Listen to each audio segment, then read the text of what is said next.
నల్గొండ జిల్లా మునుగోడు నియోజకవర్గంలో మర్రిగూడ మండలం రాజాపేట తండా గ్రామంలో 100 సంవత్సరాల నాటి ఆంజనేయ స్వామి టెంపుల్ తో పాటు గజస్తంభం కూడా తాను ఏర్పాటు చేశానని కాంగ్రెస్ పార్టీ అభ్యర్థి భీమ్లా నాయక్ పేర్కొన్నారు. తమ గ్రామంలోనే కాకుండా ఇతర గ్రామాల్లో కూడా దేవాలయాలు ఏర్పాటు చేసినట్లు తెలిపారు.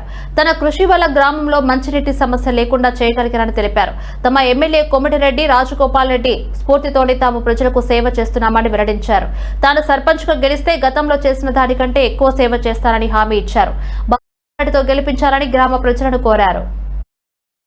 గెలిపిస్తారు. ఈడ నాకు పోటీ లేదు. నేను చాలా సీనియర్ని. నేను అభివృద్ధి చేసినాను. నా గ్రామ పంచాయతీ ప్రజలే నాకు అండ, వాళ్ళే నాకు దిక్కు, వాళ్ళే నాకు దైవం, వాళ్ళే నాకు గెలిపిస్తారు. వాళ్ళే నా చెవులు బిండి పని చేపించుకుంటారు. ఆల్రెడీ నేను గతంలో పని చేశాను. ఆ పని నాకు గెలిపిస్తుంది. వాళ్ళ వాళ్ళ వాళ్ళ సహకారాలు, వాళ్ళ అండదండలు నాకు మెండుగా ఉన్నాయి. వాళ్ళు ఉన్నంతసేపు నేను ఓడిపోయే ప్రసక్తే లేదు. వాళ్ళు అడిగిన పనిని, వాళ్ళు ఒక పని అడిగితే 4 పనులు చేయడానికి రెడీగా ఉన్నా.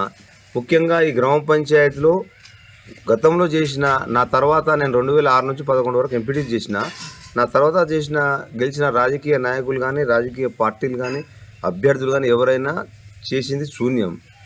ఎందుకంటే నేను ఈ గ్రామ పంచాయతీలో కొత్తగా ఏర్పడ్డా 2018లో. దయచేసి మా రాజపేట తండ గ్రామ పంచాయతీ ప్రజలంతా రేపు జరగబోయే సాధారణ మన లోకల్ బాడీ ఎన్నికల్లో 11వ తారీఖు 7 గంటలకు మొదలవుతుంది, 1 గంట వరకు క్లోజ్ అవుతుంది. ఆ రోజు నాది కత్తెర గుర్తు. ఆ కత్తెర గుర్తు పైన మీ అమూల్యమైన ఓటేసి నన్ను భారీ మెజార్టీతో గెలిపిస్తే గ్రామ పంచాయతీని ఒక రోల్ మోడల్గా తీర్చిదిద్దడానికి నాకున్న అనుభవాన్ని అంతా ఇక్కడ డైవర్ట్ చేసి, ఎక్కడ కూడా నేను టైం వేస్ట్ చేయకుండా ఈ గ్రామ అభివృద్ధికి తోడ్పడతానని మీ అమూల్యమైన ఓటు నాకు